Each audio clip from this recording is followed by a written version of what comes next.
Senator Doug Jones, glad to have you here.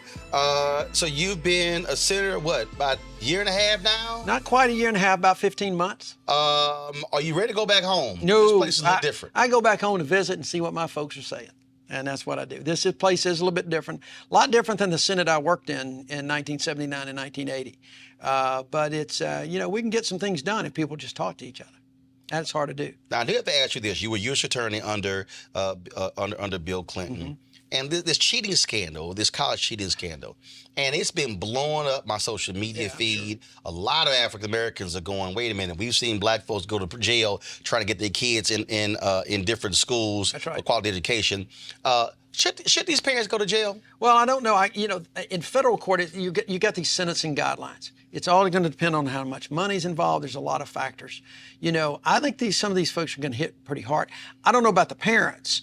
The people, traditionally folks paying a little bit don't always get the same sentence as the receiving end. These coaches, these administrators, they're really getting $500,000, one person $1.2 million to get to Georgetown. It's crazy. It's crazy. I think you will see some of them go to prison. You won't see all of them. I think you'll see some of them.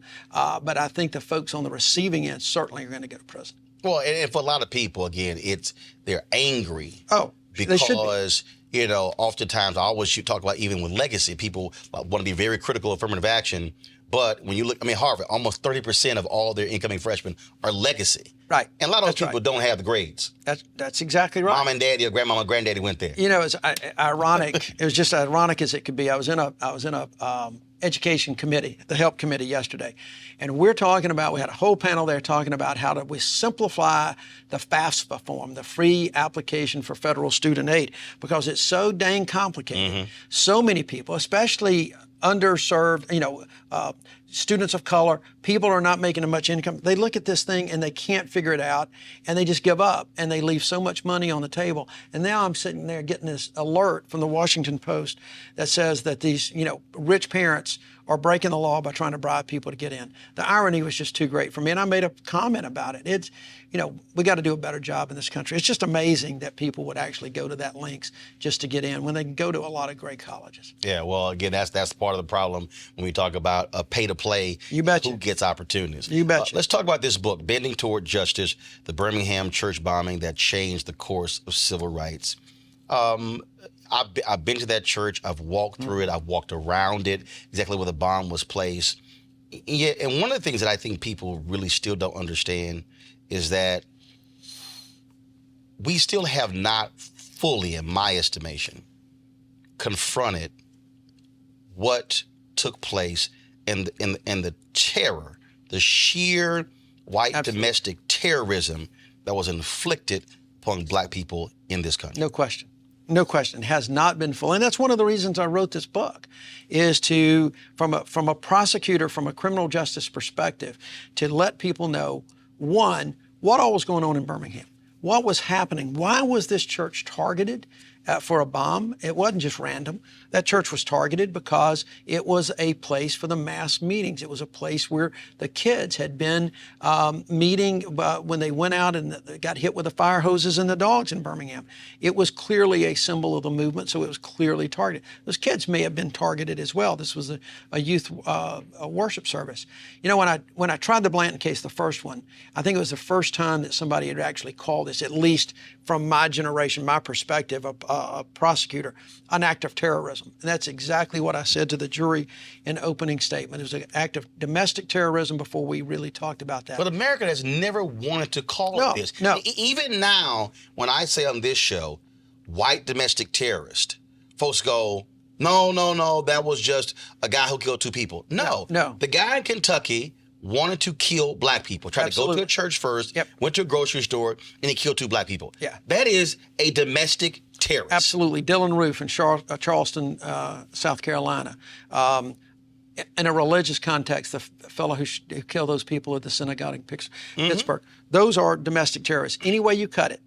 any way you cut it. Eric Rudolph, when he bombed a women's clinic in Birmingham, killed a police officer, he was a domestic terrorist. There's no question. And I agree with you. People don't like to use that term. That's always left for people overseas, different people coming into this country to do. If they were an American Muslim, yeah, they would call them a terrorist. Oh yeah, no question about it. Yeah, but it's like if it's a white male, no, we're not going to use. It's clear. Timothy McVeigh was a domestic terrorist. No question. No question. And I'm hoping, one of the things of this book that I keep hoping that it will get out of it is that kind of conversation. I keep telling folks that we have to kind of look back on what happened, in the 50s and 60s in particular. Let's just use those 2 decades, the early 60s, of what happened in Black America and what happened in a city like Birmingham, Alabama, and a city that was called Birmingham. Now, until this bombing, no one had died. But there were dozens of bombings over the course of a decade that terrorized that neighborhood. And it was all done for that reason, to terrorize folks so that they would not take the next step into political and social involvement in their communities. And then if you actually bring it, if you just go even further back, the terrorism that was inflicted, you had Black people who literally owned land all across the South, who dropped everything, packed up, and left to escape that terror. Yeah. They walked away from wealth to say, I can't live in these places anymore. Absolutely right. No question about it. And it's a conversation we need to be having. I think hopefully this book will help. When did you say, I have to do this? Was there a point where it was always in your mind, but what was that moment where you said, justice has to be served? I can tell you exactly. Well, there's 2 questions. It's really broken down into two answers, okay? It's the first question is, when do we have to do this investigation and do it right? The second question is, when do we need to prosecute this case, okay? Because they're not always the same in terms of bringing indictments. The first time was when I was still in my, I was going through the process of being nominated as U.S. Attorney. And this case had been reopened for, close to a year before I became U.S. Attorney. And I go out one morning, and my nomination is pending. It's not pending yet, but it's about to be. And I go out and I read where the investigation has been opened. And that's when I come in and I tell my wife. I mean, I was just, I got to tell you, I was shaking. As I talk about in this book some, I cut classes in law school to go watch the first of these trials in 1977. And I had a connection to the McNair family, whose daughter Denise was killed. And so to see this case being reopened in federal court, where I was going to be the U.S. Attorney, was just something that I can't describe the feeling, but I knew that was my case. It was new. I knew it was going to be something that was going to define me. My wife and I talked about it. And I knew at that point that we had to do everything that we could to investigate that case, because there were so many people thought that the FBI and law enforcement let them down, particularly the FBI. They really didn't. They did a phenomenal job in the 60s. But I wanted to make sure that if we couldn't prosecute the case, that I'd done everything possible, that I could look my community in the eye and say, I am sorry, but we just cannot get there as a prosecutor. The second decision was made sometime later, and that was, do we have enough that we feel comfortable we can prove these cases beyond a reasonable doubt? That was just not an aha moment. That was just something that evolved over time, and as it came in, we felt like the evidence was building. We clearly knew that we had the right people. We clearly believed that we had enough evidence. If there was one point, it was really before our tape was found. It was in the grand jury. There was a gentleman named James Lay, who was a civil defense worker, who saw Tommy Blanton and Robert Chambliss 2 weeks before the bombing, 1 o'clock outside the church. He was an elderly gentleman, very soft-spoken, the kind of witness a lawyer just loves, because juries just lean in. And I told the staff afterwards, I said, this guy's going to put us over the top. We got the indictment. Unfortunately, he had a stroke and couldn't testify in person. But those were the 2 big moments, I think. In the chapter on grand juries, this is what you said. In the summer of 1999, the federal grand jury was in full swing with a stream of old Klansmen limping, shuffling, and grumbling their way into the Hugo L. Black courthouse in Birmingham. So when you read that line, I think about how Israel brought Nazis to justice. Yep. And folks said, absolutely, that's righteous. But again, that's people in this country looking at what took place in Germany Yeah. and Israel, Yeah. tracking those folks down. Yep. I mean, and to this day, not allowing anybody to go free. But you sort of had this other view in America of, well, we're past that. Oh, yeah. Let folks live. I mean, even now, I'll tell you right now, a lot of my audience, Carolyn Bryant, the fact that she admits to lying about Emmett Till, folks are like, Right. I don't care if you're 80-something years old, what you said led to him being lynched. Exactly.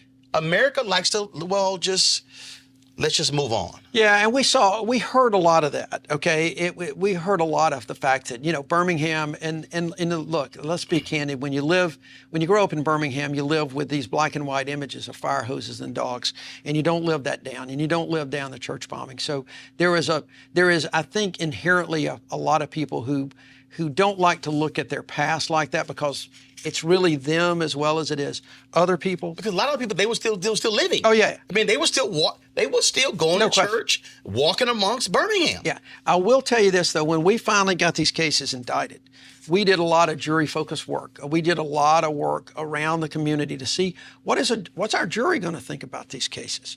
And we did community attitude surveys, extensive. We did questionnaires, we did focus groups.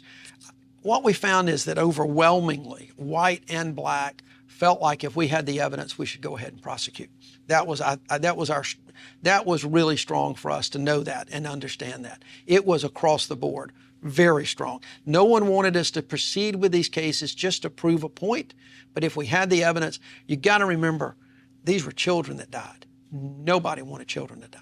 And so I think that helped us as well in terms of the jury attitude. How did you walk the family through in terms of they may not find them guilty? I mean, how did you walk them through that? Because if that had happened, now you're reliving the pain. It was a process that we went through. Two things that I think were aided us in that. And it's unfortunate it aided us in it, but time. I think that these folks were very patient. They felt like that the sooner or later justice would be served.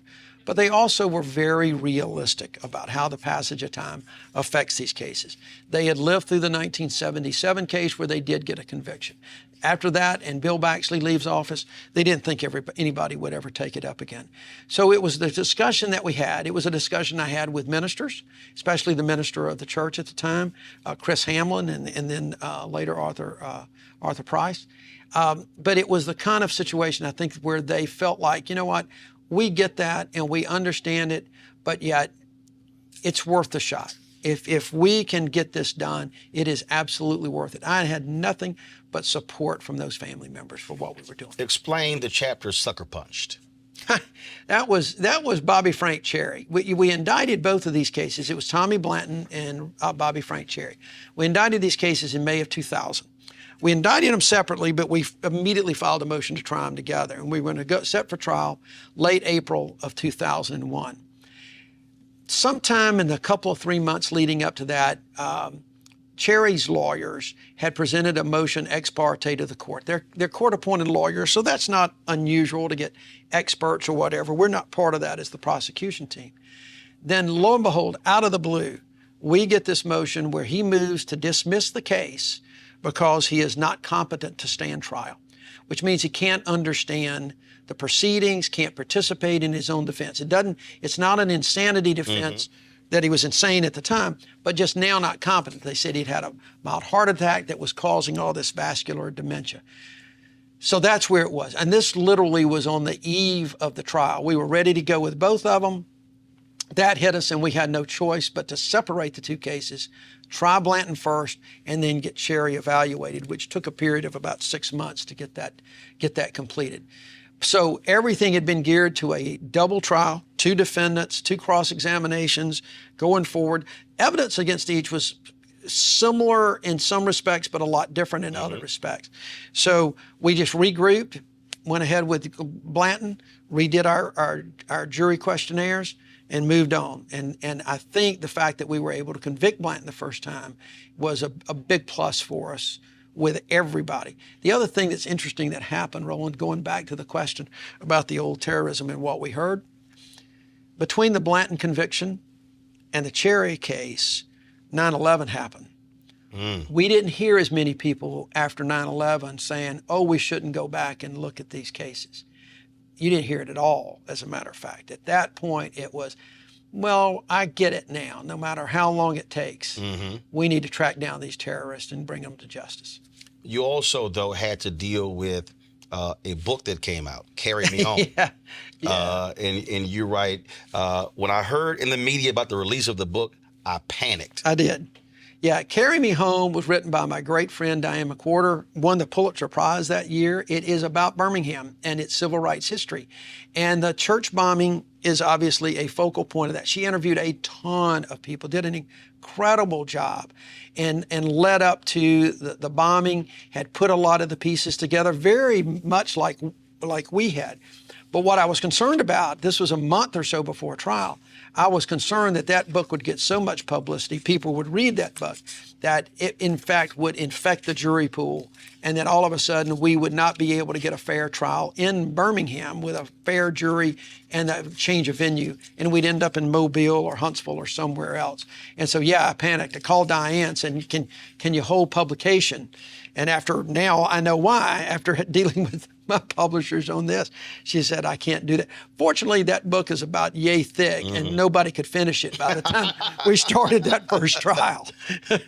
So it all worked out good. So a long, thick book helped. A long, thick book. It was it's a great resource. It's a great book, and it really documents so much of the personalities in Birmingham and what was leading up to the church bombing. Very similar to the way we had put these cases together. So take me through what goes through the prosecutor's mind as you're waiting for that first jury verdict. Well, the Blanton case, the closing arguments really took a lot out of you. I mean, it was an emotional case. Now, we had some light moments in there, as you always do in trials, but it was a really emotional case. We started that trial on a day that one of those girls, it was her birthday, Carol Robertson, would have been 51 years old. That's a really dramatic moment in courtroom, having her mom testify about her daughter's death on a day that she'd have been 51 years old. She died when she was 14. And so you go and you're just exhausted, and we just kind of wait. And so at that point, we felt like the jury would be out for some time. The evidence was just, even though we had a tape recording of Blanton, we felt like that they would really go through and spend a lot of time. 2.5 hours later, we get a call, and the judge says, I'm going to let the jury go. Now, they were sequestered. Both of these juries were sequestered. So he asked us to come back, and I got back over there. And by the time I get to the security, my phone rings, and it's my co-counsel, Jeff Wallace. And Jeff says, where are you? You need to get in here. I said, I'm coming. No big deal. I just thought he was gone for the day, and I was just kind of chilled. I knew this. I knew we had done everything that we could. Well, when I get in there, he says, we got a verdict. That's when I panicked. I didn't think a quick verdict would be good for us. I didn't think we would get a not guilty verdict until I was worried at that point. Up until that point, I felt like we were either going to get a guilty verdict, or we might have one or two holdouts who just couldn't do it. And we'd get a hung jury, and we'd have to regroup and try to do it again. But after only a couple of hours, I'm thinking, oh my God, that's just not a good sign. And he laughs. He says he thinks all the blood just drained my feet. And I was as nervous as I could be until the court reporter looked over. Court reporters and bailiffs have a way of knowing what's going on. And she says, it's okay, Doug. And I just relaxed. But I will tell you this. Listening to that jury foreman, it's a black female, probably 50 years old. We had 4 verdicts on each of the girls for murder. And we used 1963 law. So the jury under 1963 law not only gave a verdict of guilty or not guilty, but if it's guilty verdict, they also fixed punishment. which at that point for murder in the first degree was only life in prison. We did not try, the death penalty law at that time was probably unconstitutional. Not that we would have done it anyway, to be honest with you. But she read, we the jury find the defendant Tommy Blanton guilty of murder in the first degree and set punishment life in prison. By the time she got to the fourth verdict, she could barely speak. She was so emotional. Everybody was so emotional with those verdicts. She just basically said, we the jury, Blanton guilty, murder in the first, life. And that's about, and everybody was just, it was just such a relief. Cherry, we felt pretty good about. That jury stayed out about 6 hours. Same thing. We didn't feel like that we would get a not guilty verdict. He had made too many admissions, and we felt pretty good all the way going in on that. And once a verdict came in, I felt very good that the verdict was going to be guilty. Again, we worry about the mistrial. There'd been so much publicity about his dementia and other issues. You just don't know how it would affect. And so, when you had that moment with the family, what did you say to them? I don't know if we said anything. I think the only thing was from them saying thank you. There is a great picture that a friend of mine took of me leaning down to Mrs. Robertson after the closing arguments. She was not there in the courtroom, and I just turned to Chris McNair, who's a great friend, been friends for a long time, and he just smiled, and I just smiled. When we think about even these cases today, when I think about Myrlie Evers, Myrlie Evers Williams and Byron Della Beckwith, Yep. When I think about that reaction from her outside the courthouse, for so many Black families, they literally are living today with no justice. Correct. When I went to Montgomery, and you have all of the pillars there showing Absolutely. the lynchings taking place. Yeah. And they still say they haven't accounted for all of it. That's correct. That is, and again, I think that's also a part that people don't quite understand, that unique history of African Americans still not getting justice for wrongs committed. Yeah, there's no question about that. We were very fortunate in our cases to have the only two people that we could bring them to justice. But there are so many others out there that you'll never be able to bring. Number one, you're not going to know, just like in so many of the lynchings, I think. But even in the just cold civil rights cases that we know about and you can document, there's the passage of time, people are dead, then that's not just the defendants, it's the witnesses, and they're gone. So one reason that I sponsored the bill on the Civil Rights Cold Case Records Collection Act, so we can hopefully get some of these records in and release them to the public, because I do think there's a certain amount of healing that can be obtained just from looking in the files, looking at the records, putting the pieces of the puzzle together. And by the and look, I never use the word closure. There's so many people use, this brings closure. We can't let these cases bring closure, because then you forget about them.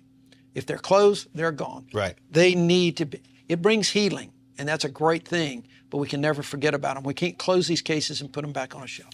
I believe that the reason America will never fully heal is because we never did, as a nation, what South Africa did.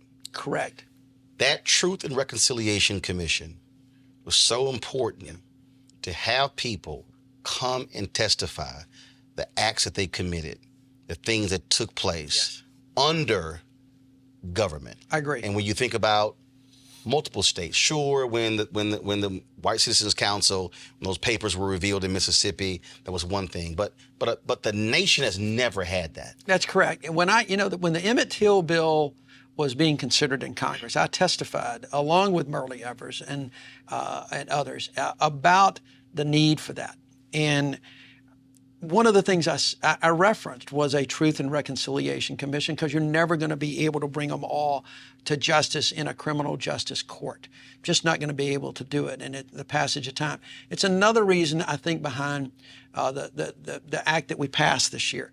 Because I tell people all the time, this is important not just for the families of those victims and for the communities, but in a larger sense, it can be very important for the families of those who committed those crimes, that they can finally acknowledge, because it will be public, that they can acknowledge and that they maybe can talk this through with some folks. We've seen it happen. There are people that have come and apologized to John Lewis. You know, there are people, I've had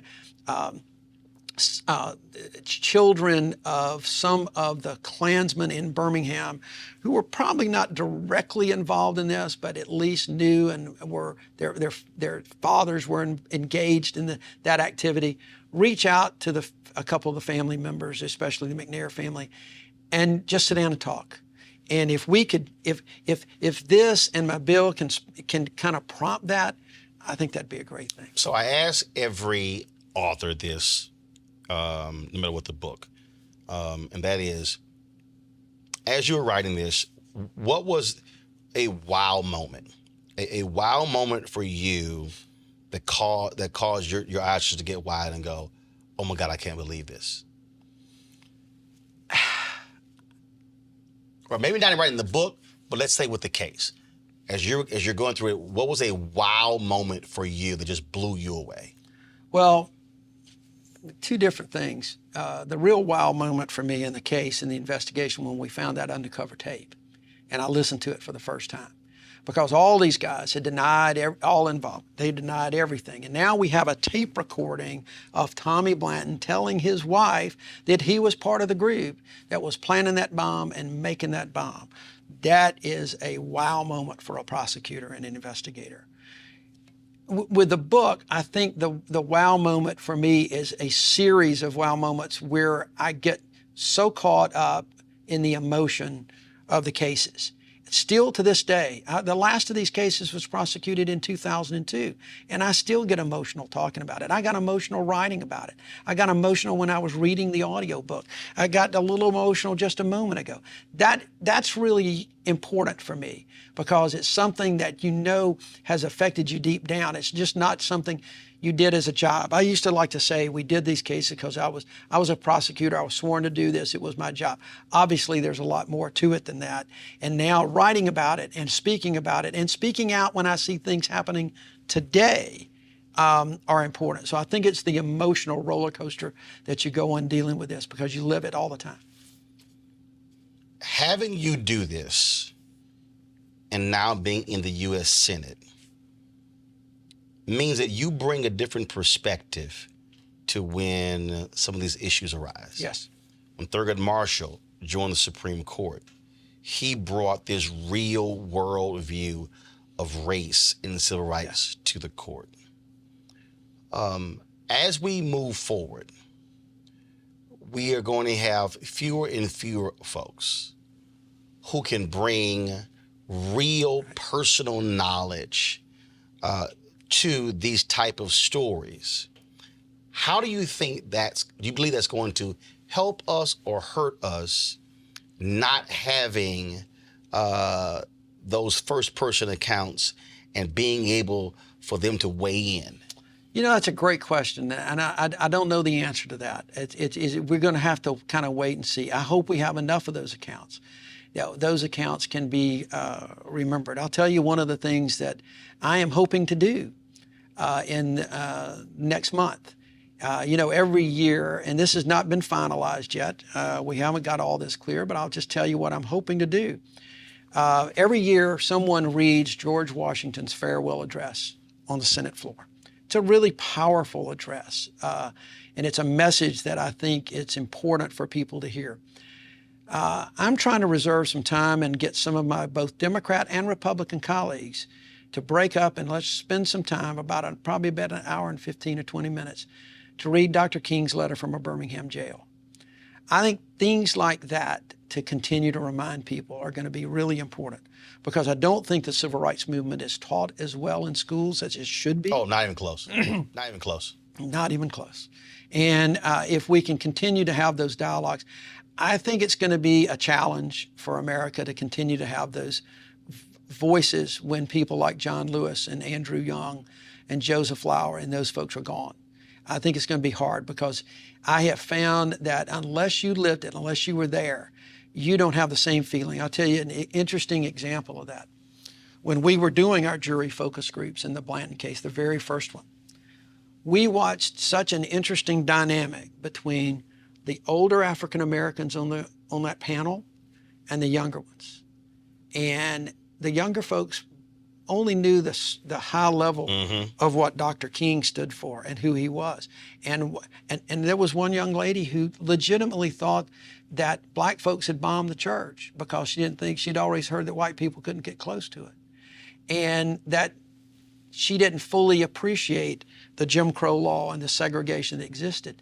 And to watch the dynamic with a couple of those older black ladies with her, taking her to school, and her one or two of her friends was really something to watch. So we really had to make sure that when we presented these cases, we made sure we educated everybody about what was going on. But I think it's a challenge. I think it's going to be a real challenge. And see, for me, I think that's also what bothers me every year with Selma. I was there for Selma 50. And what bothered me was this idea that it was a field trip. Yeah. That you had these people who were coming down and, okay, sure, we were commemorating this event and folks talking about, what it meant. But you had many of those Republicans who will come back to D.C. and will vote against the very things they were marching for. There's no question. When I was in Selma this year, and I understand, about 100 members came through and, many of them, they have great admiration for Congressman John Lewis. And I said, because we were actually at the community college there in the Hank Sanders technology building. And I said, they should be at these workshops. Yeah. I said, not just taking pictures, not just what I said, but listening to the very people who are still here and the very issues that they were talking about in 1964 and 65, Selma is still dealing with today. You betcha. And it's particularly true of voting rights acts. Voting rights. They're particularly true of voting rights. I've been criticized a fair amount by some folks back in Alabama because on one of the talk shows recently, I talked about the fact that I believe the Republican state legislators and governors and all are making a conscious effort to deny people the right to vote, Absolutely. get access to the ballot box. And I'm getting some comments back. Are you calling me a racist? And I said, no, I'm really not calling you a racist. But what I am saying is, for political reasons these days, more than just the racial animus that existed at the time, the effect is the same. You are still denying folks the right to vote. Well, first of all, when a federal court says in North Carolina there was laser-like precision targeting black voters, Bingo. when they have emails where they were asking for when are African Americans voting? Oh, 70% vote in the first week of early voting. Right. Cool. We're going to slash early voting. Right. That's real Bingo. clear. You got it. You got it. It's very clear. I've told my staff, I said, look, we stand by everything that we've said about that. And what's the challenge? And even when I didn't go to Selma this year because the book came out, and I had an event at the church, but I spoke to the Faith and Politics group the day before, and I made a point in our press to say we need to remember why Bloody Sunday happened. And It was for voting rights, and that when we go back, we need to talk about, everybody talks about the duty to vote. Everybody talks about the right to vote. And I said, we need to give, if we really think that it's everyone's duty to vote as well as their right, we ought to give them the best opportunity to exercise that duty as we possibly can. But you have HR 1 where Mitch McConnell, absolutely not. We're not going to vote on this. Power grab, says it was a power grab. Wait a minute, but I thought you believe in voting. Yeah.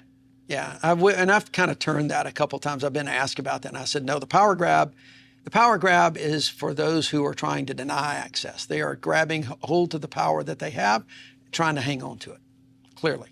Well, I think absolutely. I think what we are seeing, because I look at Maine, where a few years ago the voters said we want same-day voting in Maine. The Republican legislature comes along and gets rid of it. The voters go, I'm sorry, who told you to do this? Right. It gets put back on the ballot in the next election. 65% of the state passes it. The voters said, okay, we just told you. Right. We just told you. But to me, it's also no different than I think the Medicaid expansion in Utah. Yeah. The voters said, right, we want this. The legislature came back and said, no. Yeah, no. Purely political. Purely political. The good thing is that we get at least people talking about Medicaid expansion. You know, they're talking about it in my state for the first time now. We're talking about it. We're talking about 7 years too late. But if we're talking about it, we may make it happen. I've got another bill working on that too. That's my big issue. Last question I want to ask you about that, because when I go back to 84 and 88, no, I'm going to go back before that. When LBJ launched the War on Poverty, he didn't go to the Delta. He didn't go to Alabama. Right. He went to Appalachia, West Virginia. Correct. When Bobby Kennedy went to the Delta, but he also went to Appalachia. Yep. When Reverend Jackson ran for president in 84, 88, he went to Appalachia. Yep. He went to Iowa. You have a 2020 election. What should these candidates be saying specifically to poor white people? That your issues are the same as the issues in the Black Belt of Alabama. You've got pre-existing conditions. You've got health care issues. You've got workforce development issues. You are going to lose your job if you don't have a hospital, because guess what? Nobody's coming to give you a job if that hospital closes down here. And those Medicaid dollars that you're paying for, that you pay, are going to some other state right now. And those Medicaid dollars prop up your health care.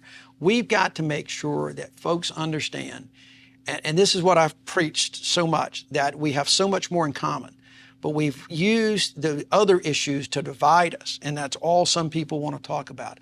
I think we can go into those communities, and that's what I intend to do, and talk about those very issues and say, this is what we need. You need to be focusing on your kitchen table issues. And I mean, for me, I mean being very deliberate. Oh, absolutely. So when Democrats are deliberate in talking to black people, my deal is like, no, be deliberate and say, listen up, white voters. Yes, absolutely. There's no question. Folks, you got to go into those communities, have the town halls, do the same thing, say the same thing. I think that's the problem that so many people have. They tailor their comments to the audience, and they kind of tend to say what they think that audience wants to hear.